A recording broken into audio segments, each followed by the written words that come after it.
You sleep 8 hours every night, but wake up feeling like you ran a marathon.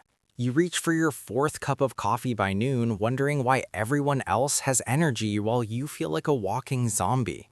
Here is what doctors are not telling you. 82% of people who think they have chronic fatigue are actually suffering from something called adenosine toxicity. Your brain is literally poisoning itself with its own waste products. Welcome to my channel, Health Circuit. Your exhaustion is not about willpower or laziness. It's about a broken cellular energy system that is destroying your life one tired day at a time. Let me explain the real mechanism behind your constant fatigue. Inside your brain, you have billions of neurons that communicate using electrical signals. Every time these neurons fire, they produce a waste product called adenosine. Think of adenosine as cellular exhaust. The more your brain works, the more adenosine accumulates. This chemical directly binds to receptors in your brain and makes you feel progressively more tired. Here is where the problem starts. Modern life has broken your natural adenosine clearance system. Your brain is supposed to flush out this toxic buildup during deep sleep, but cortisol levels stay elevated, which blocks this critical cleaning process. When cortisol levels stay elevated, your brain never enters the deep sleep phases needed for adenosine removal. You wake up with yesterday's mental fatigue still circulating through your system. But here's the part that will shock you.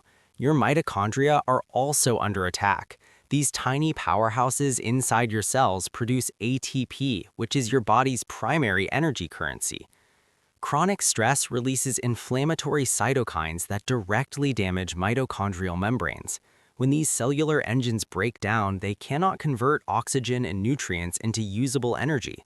The result is that even when you have adequate sleep and nutrition, your cells cannot access the fuel they need.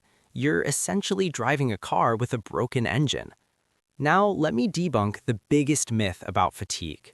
Most people think they need more sleep. Wrong. You need better sleep architecture and optimized cellular function. Getting 10 hours of fragmented sleep with elevated cortisol is worse than 6 hours of deep restorative sleep with proper hormone balance.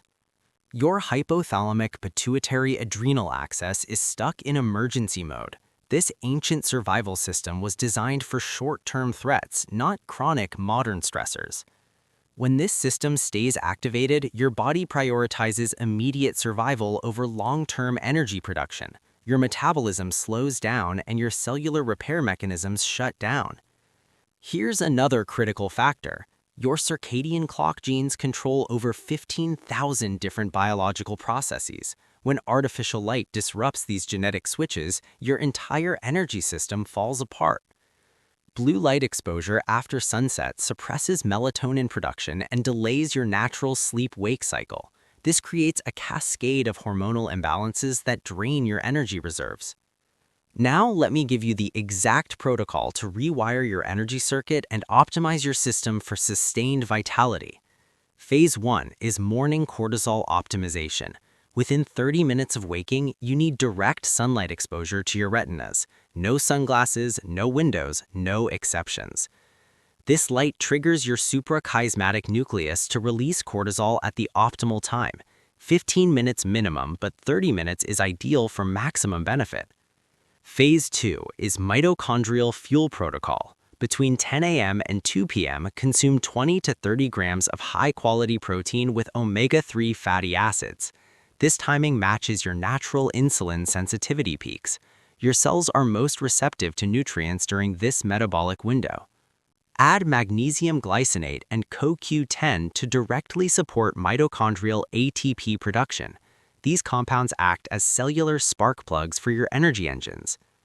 Phase 3 is adenosine clearance protocol. 2 hours before your intended bedtime, dim all lights to less than 10 lux. Use only red light sources after sunset. Red wavelengths do not suppress melatonin production and allow your natural sleepiness signals to function properly. Keep your bedroom temperature between 65 and 68 degrees Fahrenheit.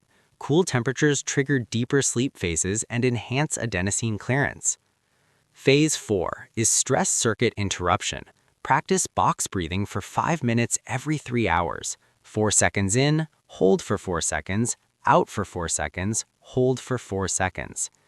This technique activates your parasympathetic nervous system and breaks the chronic stress response that is destroying your mitochondria. Implement cold exposure therapy through 2-minute cold showers or ice baths. Cold stress triggers mitochondrial biogenesis, which means your cells will literally grow new energy factories. The final trigger most people miss is electromagnetic field reduction. Keep all wireless devices at least 3 feet from your bed during sleep. EMF exposure disrupts cellular voltage gradients and interferes with mitochondrial electron transport chains. Your chronic fatigue is not a life sentence, but a solvable biological puzzle that requires the right optimization protocol. Don't forget to like, subscribe, and share the channel for more such information.